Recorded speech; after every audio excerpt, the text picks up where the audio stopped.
क्या आपने कभी सोचा है दोस्तों कि बदलते जमाने के साथ लोगों का रहन सहन तो बदल ही रहा है, साथ ही जीने का तरीका भी बदल रहा है। आज कई लोग ऐसे हैं जो या तो किसी मजबूरी के कारण अकेले रह रहे हैं और कुछ लोग नौकरी के कारण अकेले रह रहे हैं। तो कहीं पर कुछ लोग ऐसे भी हैं जो बिना किसी मजबूरी के अपनी मर्जी से अकेला रहना पसंद करते हैं, अपने काम को सच्ची लगन से अकेले ही करते रहते हैं। जो लोग अपने मर्जी से अकेले रहते हैं उनमें तो बहुत कुछ बुनियादी गुण होते हैं। ऐसे लोग जीवन में जल्द ही बहुत कुछ हासिल भी कर लेते हैं।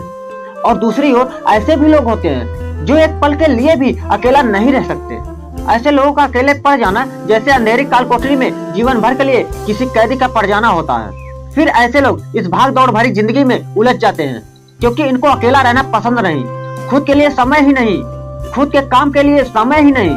फिर ऐसे लोग यह सोचकर पछताते हैं कि काश इस भाग दौड़ भरी जिंदगी से दूर होके खुद के लिए समय निकाल लिया होता तो आज ऐसे दिन नहीं आते। पर अकेला रहना हर किसी के लिए वाकई आसान नहीं होता दोस्तों। और अकेले रहने का यह मतलब नहीं है कि हम अपने घर बार, परिवार, रिश्ते नातों, मित्रों से दूर रहें। अकेले रहने का भी एक कला होती है जो आगे हम इस कहानी में जानेंगे। हम कैसे एकांत में रहकर अपने काम को, अपने सम्मान को, अपनी प्रतिष्ठा को, अपने उज्जवल भविष्य को कैसे आगे बढ़ा सकते हैं। हम अकेले रहने के उन 7 अमूल्य गुणों के बारे में भी जानेंगे। तो दोस्तों कहानी बहुत ही मजेदार है, ध्यान से सुनिएगा। इससे पहले कि आप इस कहानी में खो जाएं, इस चैनल को सब्सक्राइब कर लीजिए। एक व्यक्ति एक गुरु के पास आया और बोला, गुरुदेव मेरे दुख का कारण क्या है? गुरु बहुत ही बड़े आत्मज्ञानी व्यक्ति थे। फिर गुरु बोले, अपने आप को चीजों से चिपका लेना, चीजों को पकड़ लेना और चीजों के प्रति आसक्त होकर उसके पीछे भागना ही तुम्हारे दुख का कारण है। उस व्यक्ति ने गुरु को धन्यवाद किया और कहा कि गुरुदेव आपने तो मेरी सारी समस्या का समाधान कर दिया। इतने दिनों से अपनी समस्या का समाधान चाहता था, आपका धन्यवाद गुरुदेव। बस यही कहकर वह व्यक्ति वहां से जाने लगा। गुरु ने कहा, पूरी बात तो सुन लो।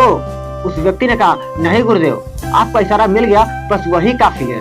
और समझदार को इशारा ही काफी होता है गुरुदेव। फिर 1 महीने बाद वह व्यक्ति फिर से गुरु के पास आया और इस बार उस व्यक्ति का हाल बहुत बुरा था। वह बहुत दुखी था और सीधे गुरु के चरणों में गिर गया और कहा, गुरुदेव आपने जो कहा था मैंने वैसे ही किया, पर मुझे सुख नहीं मिला, मुझे तो और दुख मिल रहा है। गुरु ने उस व्यक्ति से पूछा, तुमने ऐसा क्या किया? व्यक्ति ने कहा, मुझे अपने परिवार वालों से, मित्र रिश्तेदारों से ही दुख मिल रहा था तो मैंने उन्हें छोड़ दिया और छोड़कर चला गया।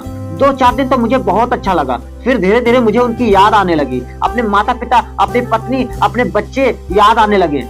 रिश्तेदार, यहाँ तक कि अपने शत्रु भी मुझे याद आने लगे। इतना दुख तो मैंने उनके पास रहकर भी नहीं जाना था जितना कि उनसे दूर होकर दुखी हो गया हूँ। इसलिए आज मैं घर वापस जाने के लिए निकला था और आपके पास आ पहुंचा। आपने मुझे इतनी गलत सलाह क्यों दी गुरुदेव? गुरु मुस्कुराए और कहें, तू परिवार को छोड़कर भागा, मित्र रिश्तेदार को, यहाँ तक कि अपने शत्रु को भी छोड़कर भागा, पर यह तुम्हारी गलतफहमी थी कि तुम छोड़कर भाग रहे हो। वास्तव में तो तुम उन्हें लेकर भाग रहे थे। व्यक्ति ने कहा, लेकिन गुरुदेव मैं तो किसी को अपने साथ नहीं लाया। गुरु ने कहा, जो चीजें हमें दुख देती हैं वह कहीं बाहर नहीं होती, यहाँ तक कि जो हमें सुख देती हैं वह भी बाहर नहीं होती। यह सब परिवार वाले, रिश्तेदार, शत्रु, मित्र कहाँ बसते हैं? यह सब हमारे मन में बसते हैं। और जब तुम भागे तो तुम अपने मन को साथ लेकर भागे, और तुम्हारे मन में यह सब तुम्हारे साथ भागी तो तुम उनसे कहीं दूर नहीं गए। जब जो चीजें मन में बसी हो और आसपास हो तो वह जो दुख देती हैं वह हमें बहुत गलत लगता है, पर वह बहुत कम होता है। और जब हम इन चीजों से दूर हो जाते हैं, यानी छोड़कर भाग जाते हैं, तब मन उन चीजों को पाने के लिए फिर से प्रयास करने लगता है और तब यह चीजें बहुत ज्यादा दुख देती हैं, जैसे तुम्हें अब हो रहा है। व्यक्ति ने कहा, तो गुरुदेव मैं क्या करूं? चीजों के साथ रहूं तो दुख, जो छोड़कर जाऊं तो दुख। क्या मैंने सिर्फ दुख उठाने के लिए ही जन्म लिया है? गुरु जोर से हंसे और कहा, यह बात बिल्कुल सत्य है। यहाँ सब सिर्फ दुख उठाने के लिए ही जन्म लेते हैं, पर यह सत्य है कि इन दुखों के पार सुख है और उन सुख के पार दुख है, फिर दुख और फिर सुख। जिन चीजों में हमें सुख नजर आता है वह दुख देते हैं और जिनमें दुख नजर आता है वही सुख का कारण बन जाते हैं। उस व्यक्ति ने कहा, गुरुदेव क्या इस सुख दुख के माया जाल से बाहर निकलने का कोई रास्ता नहीं है? गुरु ने कहा, रास्ता तो है। अगर तुम इसी दुनिया में रहना चाहते हो, इन सब के साथ रहना चाहते हो, तो तुम्हें एक काम करना होगा। तुम ऐसे ही रहो जैसे कि तुम इस दुनिया में अकेले हो, सबके साथ रहो पर अकेले रहो। व्यक्ति ने कहा, पर गुरुदेव यह कैसे हो सकता है? गुरु इस व्यक्ति को एक जगह पर ले गए जहाँ एक मेला लगा था और वहाँ पर बहुत भीड़ थी। गुरु ने कहा, देखो अपने आसपास यहाँ किसी को जानते हो? व्यक्ति ने कहा, नहीं, यहाँ तो कोई मेरे जान पहचान वाला ही नहीं है। गुरु ने कहा, क्या तुम यहाँ अकेले हो? व्यक्ति बोला, हाँ गुरुदेव, बिल्कुल अकेला हूँ। गुरु ने कहा, नहीं, तुम्हारे मन में कुछ चल रहा है, तुम अकेले नहीं हो। व्यक्ति ने कहा, हाँ, मैं जल्द से जल्द अपने घर जाना चाहता हूँ, अपनी पत्नी से, अपने बच्चों से, अपने माता पिता से मिलना चाहता हूँ, अपने मित्रों से मिलना चाहता हूँ, वही मेरे मन में चल रहा है। गुरु ने कहा, अब यह सब भूलकर आंखें बंद कर लो और अपना ध्यान यहाँ होने वाली आवाजों पर लगा दो। व्यक्ति ने ऐसा ही किया और जैसे ही उसने अपनी आंखें बंद की और सारा ध्यान वहाँ हो रही आवाजों पर लगा दिया, उसे एक अकेलापन, एकांत महसूस हुआ। उसे लगा कि वह इतनी बड़ी भीड़ में भी अकेला है। सभी आवाजों का ध्यान लगाने के कारण किसी आवाज का कोई महत्व नहीं था, बस आवाजें थी और वह था। गुरु ने कहा, बस इसी तरह अकेला रहना है तुम्हें। रहो सबके साथ पर भीतर से अकेले रहो। साथ में सब हो पर मन में कोई ना हो। जिसने इस तरह से अकेला जीना सीख लिया उसे कभी जीवन में दुख नहीं होता। उसे चीजें दुख नहीं देती, वह हर चीज में आनंद की प्राप्ति करता है। गुरु ने आगे कहा, महान सफलताएं अकेलेपन से ही शुरू होती हैं। अकेलापन ही हमें उनसे मिल आता है। अपने अकेलेपन को नकारात्मक मत समझना, बल्कि उसे एकांत समझकर खुद को जानने का प्रयास करो। जब तुम्हें एकांत पसंद आने लगे तब इसका मतलब यह होगा कि तुम्हारा वास्तविक वजूद तुमसे मिलना चाहता है। इसलिए अपने इस एकांत प्रेम का सम्मान करो। गुरु बोले, मैं तुम्हें 7 ऐसी खूबियों के बारे में बताता हूँ जो अकेले रहने वाले लोगों में पाई जाती है और उन्हें दूसरों से अलग बेहतर बनाती है। गुरु ने कहना शुरू किया, पहली खूबी जो एकांत में रहने वाले लोगों में पाई जाती है वह यह है कि ऐसे लोग दूसरों की तुलना में खुद के प्रति ज्यादा जागरूक होते हैं। वह खुद के स्वभाव और आचरण के बारे में ज्यादा गहराई से जानते हैं। ऐसा इसलिए होता है क्योंकि जब हम अकेले होते हैं तो हमें खुद के बारे में सोचने का काफी समय मिल जाता है, जिससे हम खुद के व्यवहार को अच्छे से समझ पाते हैं। एकांत में रहने वाले लोग कमजोरी और ताकत को भी अच्छे से जान पाते हैं, जिससे वह दूसरे लोगों की तुलना में किसी भी खराब परिस्थिति का सामना अच्छे प्रकार से कर सकते हैं। गुरु ने कहा कि अकेले रहने वाले लोगों की दूसरी खूबी है कि यह सकारात्मक सोच रखने वाले लोग होते हैं। देखो, जब बहुत से लोग हमारे साथ होते हैं तो वहाँ एक दूसरे से तुलना, जलन, घमंड, लालच जैसे कुविचार अपने मन में ही आने लगते हैं। लेकिन क्योंकि वह अकेले होते हैं, लेकिन दूसरों से तुलना, जलन, घमंड जैसे विचार उनके मन में दूसरों की तुलना में थोड़ा कम आते हैं। साथ ही अकेले रहने की वजह से उन्हें खुद के बारे में सोचने का ज्यादा समय मिल जाता है, जिससे वह नकारात्मक विचारों को पहचान कर उन्हें कम कर सकते हैं, जिसके कारण ऐसे एकांत में रहने वाले लोग ज्यादातर सकारात्मक होते हैं। अकेले रहने वाले लोगों की तीसरी खासियत, यह लोग ज्यादा अनुशासित और आत्मनिर्भर होते हैं, क्योंकि अकेले रहने वाले लोगों को अपने ज्यादातर काम खुद से ही करने पड़ते हैं। इसलिए यह दूसरों की तुलना में ज्यादा आत्मनिर्भर होते हैं। साथ ही ऐसे लोगों को दूसरे का काम पसंद भी नहीं आता। यह अपना काम खुद करने पर ही भरोसा करते हैं। साथ ही यह लोग कोशिश करते हैं कि दूसरों से कम सहायता लेनी पड़े, पर क्योंकि ऐसे लोग आत्मनिर्भर और अपने काम को लेकर स्पष्ट होते हैं, इसलिए ऐसे लोग अनुशासित भी होते हैं। यह अपने समय की कद्र करते हैं और दूसरों का भी समय बर्बाद नहीं करते।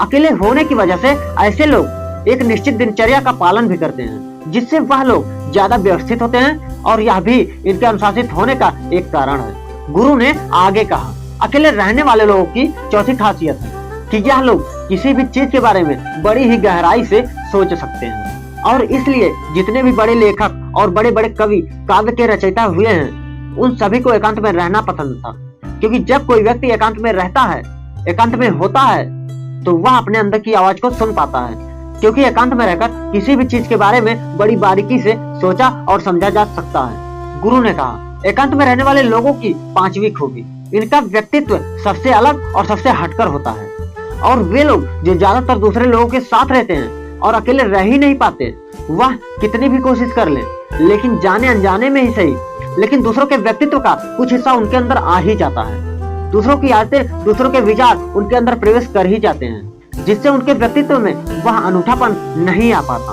उनका व्यक्तित्व कई सारे लोगों के व्यक्तित्व का मिश्रण होता है, पर क्योंकि एकांत में रहने वाले लोग अपना ज्यादातर समय अपने साथ बिताते हैं, इसलिए यह दूसरों की बातों और विचारों से बहुत कम प्रभावित होते हैं। इनके अपने जीवन को जीने के खुद बनाए हुए नियम और कायदे होते हैं, जिनका यह पालन करते हैं या किसी से भी आसानी से प्रभावित नहीं होते। इसलिए ऐसे लोगों की शख्सियत सबसे हटकर और सबसे अलग होती है। इसलिए इनके व्यवहार में एक अलग ही निरालापन होता है, जो किसी भी दूसरे व्यक्ति को पसंद भी आ सकता है और नहीं भी। फिर से गुरु बोले, छठी खासियत जो एकांत में रहने वाले लोगों में पाई जाती है। अकेले रहने वाले लोगों के दूसरों के साथ रिश्ते बहुत ही गहरी और मजबूत होते हैं। हालांकि अकेले रहने वाले लोग ज्यादा लोगों से अपने संबंध नहीं बनाते, लेकिन यह जितने भी लोगों से संबंध बनाते हैं या उनसे अपनी दोस्ती पूरी ईमानदारी से निभाने की कोशिश करते हैं। अक्सर लोगों को यह लगता है कि एकांत में रहने वाले लोग बहुत कम बात करते हैं, लेकिन उनसे पूछिए जिनसे यह दिल से जुड़े होते हैं, उनसे किताबी बातें करते हैं। ऐसे लोग इन्हें अपना मान लेते हैं और वह इनके सामने अपने पूरे दिल की बात रख देते हैं। अकेले रहने वाले लोग बहुत ही कम लोगों के साथ संबंध रखते हैं, लेकिन जरूरत पड़ने पर वह अपनी तरफ से पूरी मदद करने के लिए भी तैयार रहते हैं। इसलिए इनके रिश्ते तो कम लोगों के साथ होते हैं, लेकिन जिनके भी साथ होते हैं बहुत मजबूत होते हैं। अब सातवीं खासियत क्या है वह सुनो। अकेले रहने वाले लोग मानसिक तौर पर और भावनात्मक रूप से बहुत मजबूत होते हैं, क्योंकि उन्हें पता होता है कि अगर आज कोई समस्या उनके ऊपर आती है तो उन्हें अकेले ही उस समस्या से निपटना पड़ेगा। ऐसा बार बार करने से उनके अंदर खुद के प्रति आत्मविश्वास बढ़ जाता है, और आत्मविश्वास व आत्मसम्मान के बढ़ने से मानसिक और भावनात्मक तौर पर और मजबूत होते चले जाते हैं, और वह यह मान लेते हैं कि ऐसी कोई भी समस्या नहीं है जिसे वह अपनी दृढ़ इच्छा शक्ति के दम पर हरा ना सके, और यही एक सोच उन्हें दूसरों से अलग बनाती है। इतना कहने के बाद गुरु चुप हो जाते हैं। तो उस व्यक्ति ने कहा, गुरुदेव आपकी सारी बात तो ठीक है, लेकिन यह कब कहा जा सकता है कि अकेलापन एक वरदान है? यह सुनकर गुरु ने कहा, अकेलापन हमेशा से ही एक वरदान रहा है, अगर हम उस समस्या को पूरी सकारात्मकता के साथ उपयोग कर पाए तो। क्योंकि जब हम दुनिया के लोगों के साथ होते हैं तब हम भीड़ का हिस्सा होते हैं, लेकिन जब हम अकेले होते हैं तब हम खुद के साथ होते हैं, और जब हम खुद के साथ होते हैं तभी हम अपने समय का सदुपयोग, खुद का आकलन, खुद की सोच, सभी बातों पर अच्छे से ध्यान दे सकते हैं, अपनी कमजोरियों पर काबू पा सकते हैं, या ऐसा भी कह सकते हैं कि सच में अच्छाई की राह और इंसानियत की मंजिल भी पा सकते हैं। उस व्यक्ति को गुरु की बात समझ में आ गई। वह गुरु को दिल से धन्यवाद कहा और अपने घर को चला गया। दोस्तों, हम इतना समझे कि जिन चीजों को हम पाना चाहते हैं वह तब तक हमें दुख देती हैं जब तक कि हम उसे पा ना लें, और जब हम उसे पा लेते हैं तब वह फिर से हमें दुख देती हैं कि वह कहीं हमसे छूट ना जाए, और जब वह हमसे छूट जाती हैं तब वह फिर से हमें दुख देती हैं। उसके जाने का दुख जो बहुत गहरा होता है। जीवन भर हम एक चीज को पकड़ते हैं, फिर दूसरी चीज को पकड़ते हैं, फिर तीसरी चीज को पकड़ते चलते हैं। और जिस व्यक्ति ने अकेला रहना सीख लिया वह परिवार में, समाज में सब कुछ करते हुए आनंद की प्राप्ति करते हैं।